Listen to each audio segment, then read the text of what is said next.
Hello and welcome everyone. स्वागत है आपका आपके और हमारे प्यारे चैनल सीयूईटी पॉइंट में। तो जैसा कि हमने आपको पहले ही बताया था कि हम जो पहला चैप्टर अपना स्टार्ट कर रहे होंगे वो होगा इलेक्ट्रोस्टैटिक्स।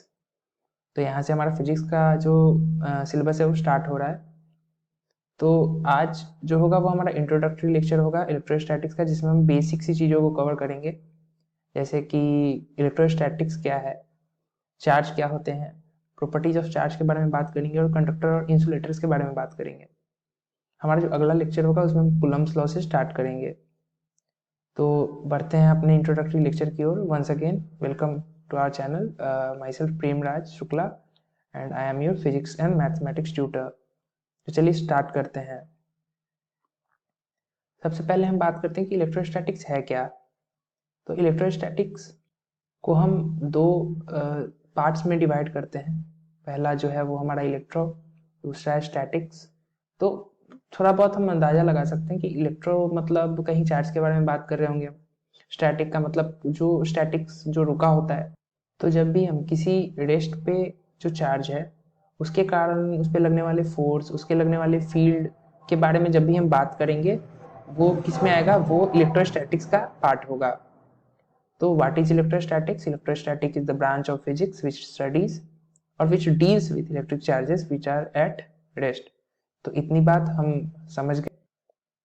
तो अभी से तकरीबन 2600 साल पहले, या यूं कहें कि 600 बीसी में, ग्रीस के अराउंड, जैसा कि हमें अभी तक साक्ष्य मिले कि जब हमें हमें ये पता चला कि जब भी हम एम्बर को सिल्क के क्लॉथ से या फिर वूल के क्लॉथ से रगड़ते हैं तो वो लाइट ऑब्जेक्ट को जो है वो अपनी तरफ खींचता है, अपनी तरफ अट्रैक्ट करता है। ऐसी बहुत सारी चीजें हैं, बहुत सारे मटेरियल है। आप पाइप देख सकते हो, स्ट्रॉ जिसे बोलते हैं। आप जितने भी इंसुलेटिंग सब्सटेंस है, जैसे कि हम बालों में कंघी करते हैं रेगुलरली, तो कंघी को जब भी हम ड्राई हेयर्स पे सूखे बालों से पे कंघी करके और कागज के छोटे छोटे टुकड़ों की तरफ ले जाते हैं तो वो उन्हें अट्रैक्ट करता है। या फिर हमने पेन से भी कई बार ये एक्सपेरिमेंट किए होंगे अपने स्कूल्स में जब हम छोटे थे। तो वो चीज आज से 2600 साल पहले 600 बीसी में दिखाई पड़ती है। जैसा कि अभी तक के हमारे साक्ष्य या प्रमाण जिसे कहते हैं वो मिले। तो इलेक्ट्रिसिटी जो वर्ड है वो ग्रीक वर्ड इलेक्ट्रॉन से आया, जिसका मतलब ही होता है एम्बर।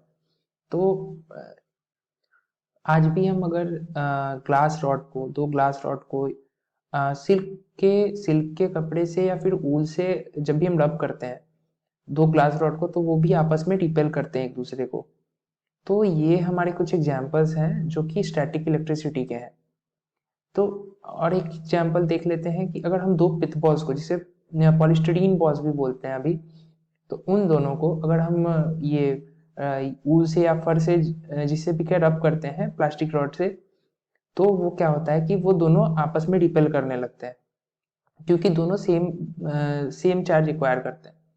अगर अगर हम एक को ग्लास रॉड से और एक को प्लास्टिक रॉड से, ग्लास रॉड को हम फर से पहले रब करेंगे, प्लास्टिक रॉड को भी फर से रब करेंगे, फिर दोनों को एक एक अलग अलग बॉल्स, पिथ बॉल से हम दोनों को टच कराएंगे, तो दोनों अलग अलग टाइप के चार्ज एक्वायर करेंगे, जिसके कारण दोनों आपस में अट्रैक्ट करेंगे। तो इन चीज़ों से हमने कुछ चीज़ें ऑब्जर्व करी। क्या ऑब्जर्व की, आइए देखते हैं। तो हमने अलग अलग स्टडीज़ करी, अलग अलग साइंटिस्ट ने की, और तब हमने ये ऑब्जर्व किया कि इलेक्ट्रिक चार्ज में बेसिकली दो तरह की एंटिटीज पाई जाती हैं। आप भी जानते हैं कौन कौन सी, एक पॉजिटिव चार्ज और एक नेगेटिव चार्ज।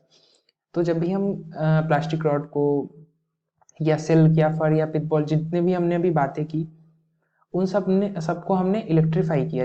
बेसिकली हमने सबको रब किया और सारे इंसुलेटिंग सब्सटेंस थे। अभी हम आगे बात कर रहे होंगे कंडक्टर और इंसुलेटर की। तो सारे इंसुलेटिंग सब्सटेंस थे, सब इलेक्ट्रीफाई हुए। और जब हमने सबको रब किया तो सब में कुछ ना कुछ चार्ज एक्वायर किया। तो जो एक्सपेरिमेंट हुए, बेसिकली जो पिथ बॉल वाला एक्सपेरिमेंट था, उससे हम ये क्लेरिफाई तो कर पाए कि लाइक चार्जेस जो है वो आपस में रिपेल कर रहे हैं और अनलाइक चार्जेस जो है वो आपस में अट्रैक्ट कर रहे हैं एक दूसरे को। तो इन जो जो बेसिकली जो हम दो चार्ज एंटिटीज के बारे में बात कर रहे थे, जो कि लाइक चार्जेस और अनलाइक चार्जेस की हमने बात की कि लाइक चार्जेस आपस में रिपेल करेंगे, अनलाइक चार्जेस आपस में अट्रैक्ट करेंगे। तो बेसिकली दो तरह के चार्जेस थे और इन चार्जेस को नाम दिया गया पॉजिटिव और नेगेटिव चार्ज। किनके द्वारा? जो अमेरिकन साइंटिस्ट थे बेंजामिन फ्रैंकलिन, उन्होंने ही इन्हें पॉजिटिव और नेगेटिव चार्जेस का नाम दिया। तो अब हम पता कैसे लगाएंगे कि कौन सी बॉडी कितनी ज़्यादा इलेक्ट्रीफाइड है या इलेक्ट्रीफाइड भी है या नहीं? तो उसके लिए हम एक छोटा सा सिंपल सा एपरेटस यूज़ करते हैं जिसे हम कहते हैं गोल्ड लीफ इलेक्ट्रोस्कोप। अब गोल्ड लीफ इलेक्ट्रोस्कोप क्या होता है कि एक छोटा सा बॉक्स होता है, ग्लास बॉक्स जिसे बोल सकते हैं, जिसमें एक मेटल की रॉड डाली होती है और उसके नीचे दो गोल्ड लीफ होते हैं। इस तरीके से गोल्ड लीफ आपस में इस तरह से होते हैं जैसा कि आप इमेज में देख सकते हैं, और ऊपर में एक मेटल की नॉब लगी होती है।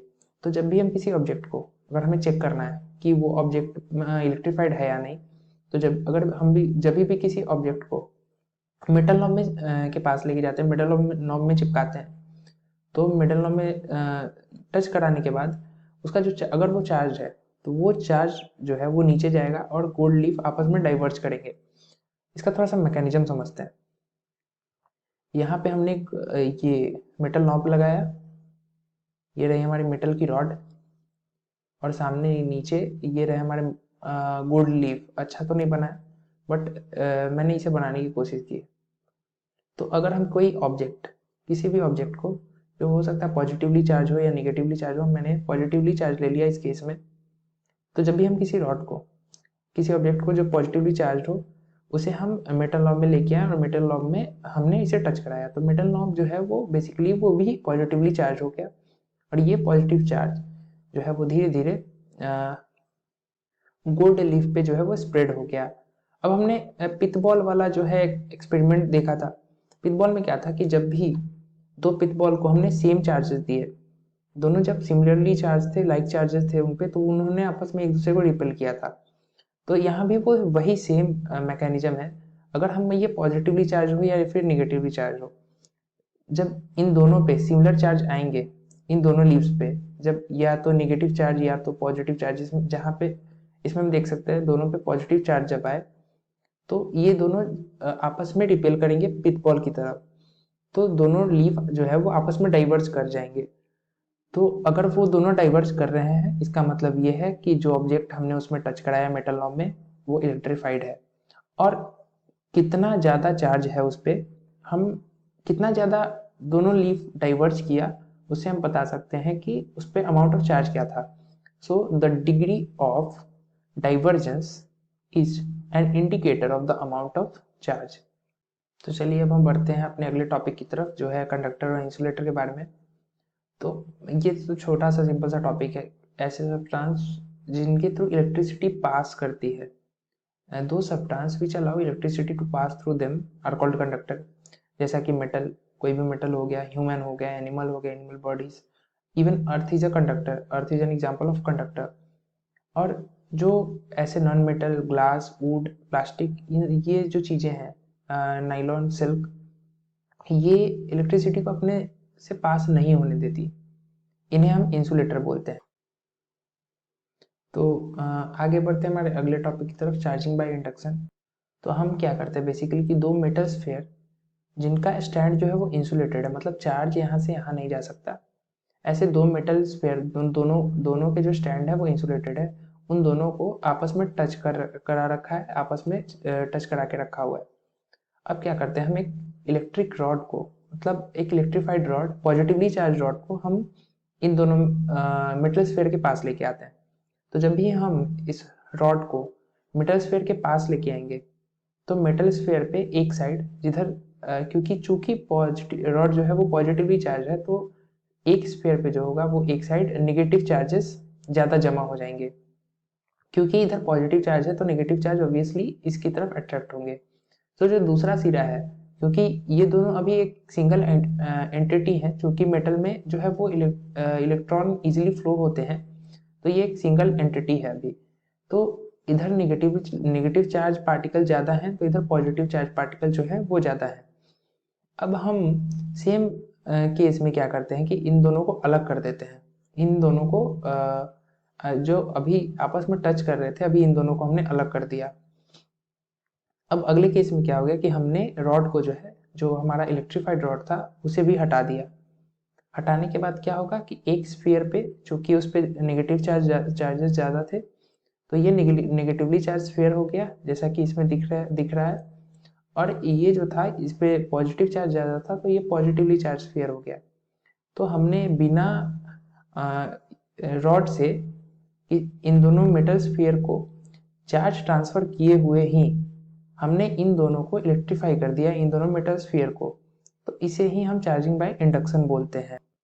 तो अब हम basic properties of electric charges के बारे में बात करेंगे। तो जो सबसे पहला प्रॉपर्टी है इलेक्ट्रिक चार्ज का, वो है एडिटिविटी ऑफ चार्जेस। हाँ, अगर किसी सिस्टम में एक चार्ज Q1 है और एक चार्ज जो है वो हमारा Q2 है, तो जो टोटल चार्ज होगा वो जनरल सिंपली दोनों का सम होगा, एल्जेब्रिक सम होगा। अगर किसी सिस्टम में n चार्जेस हैं, Q1 Q2 Q3 करके, तो उनका जो टोटल चार्ज होगा वो Q1 plus Q2 plus Q3 इस तरह से होगा। तो जो basic additivity of charges, additivity का जो रूल है वो इन पे अप्लाई होता है। अगर एक सिस्टम है जिसमें +2, -1, +1 और एक चार्ज हो गया -3, एक चार्ज हो गया +4, इस तरह के अगर चार चार्जेस है, तो हम बेसिकली जो टोटल चार्ज होगा इस सिस्टम पे, वो चारों का एल्जेब्रिक सम होगा, +2, +4, +1, 7 एंड -3, जो हो जाएगा हमारा +4। तो इस पर जो टोटल चार्ज होगा इस सिस्टम पे वो +4 होगा, +4 होगा। अब अगली प्रॉपर्टी पे आते हैं हम। चार्ज जो होते हैं वो कंजर्व्ड होते हैं। हमने कंजर्वेशन ऑफ एनर्जी पढ़ा, हमने कंजर्वेशन ऑफ मास पढ़ा ना। चार्ज भी कंजर्व्ड होते हैं, यानी कि चार्ज को ना तो हम क्रिएट कर सकते हैं, ना ही डिस्ट्रॉय कर सकते हैं। टोटल चार्ज जो एक आइसोलेटेड सिस्टम पे होगा वो हमेशा ही कंजर्व होगा। ना तो हम किसी चार्ज को क्रिएट कर सकते हैं, ना ही चार्ज को डिस्ट्रॉय कर सकते हैं। हाँ, हम चार्ज पार्टिकल को जरूर क्रिएट या डिस्ट्रॉय कर सकते हैं इस प्रोसेस में, लेकिन हम चार्ज को कभी भी क्रिएट या डिस्ट्रॉय नहीं कर सकते हैं। अब बढ़ते हैं हमारी अगली प्रॉपर्टी, जो कि है quantization of charge. Quantization of charge कहने का मतलब कि जब भी हम किसी बॉडी पर चार्ज की बात करेंगे, तो वो जो चार्ज होगा वो ई के इंटीग्रल मल्टीपल्स में होगा। ई क्या है? ई एक बेसिक यूनिट है, जो कि एक जो चार्ज का यूनिट है, जो कि इलेक्ट्रॉन या प्रोटॉन पे होता है। तो जब भी हम चार्ज की बात कर रहे होंगे, तो चार्ज जो होगा वो ई के इंटीग्रल मल्टीपल्स में होगा। और इसी फैक्ट को हम लोग क्वांटाइजेशन ऑफ चार्ज कहते हैं। हम जानते हैं कि चार्ज का जो एसआई यूनिट है वो कूलम है। हम बात करेंगे आगे चल के ये इंटीग्रल मल्टीपल्स की, ई क्या है। बेसिक अंडरस्टैंडिंग के लिए हम बस इतना समझते हैं कि ई जो है, ई की जो वैल्यू है, हम ई के और ई से छोटा कोई चार्ज क्रिएट नहीं कर सकते। तो जो भी चार्ज होगा वो ई से बड़ा ही होगा और ई के इंटीग्रल मल्टीपल्स में होगा। किसी बॉडी पे अगर कोई चार्ज होगा तो कम से कम वो 2e 3e इस तरह से हम हमारा जो होगा वो बॉडी पे जो है चार्ज होगा। जो ई की जो बेसिक यूनिट है, तो उसकी जो वैल्यू है वो है 1.6 इंटू 10⁻⁻19 कूलम। ई की जो वैल्यू है वो है 1.6 इंटू 10⁻⁻19 कूलम। अब एक कूलम -1 कूलम चार्ज पे -1 कूलम चार्ज पे कितने इलेक्ट्रॉन प्रेजेंट हो सकता है, ये देखते हैं। तो हमने पढ़ा है Q = Ne। तो Q हमें दे रखा है -1, N हमें पता करना है, E की वैल्यू हमें पता है, विच इज 1.6 इंटू 10⁻⁻19 कूलम। तो जब हम इसको नीचे लेके आएंगे तो N = -1/1.6 into 10⁻⁻19 which turns out to nearly 6 into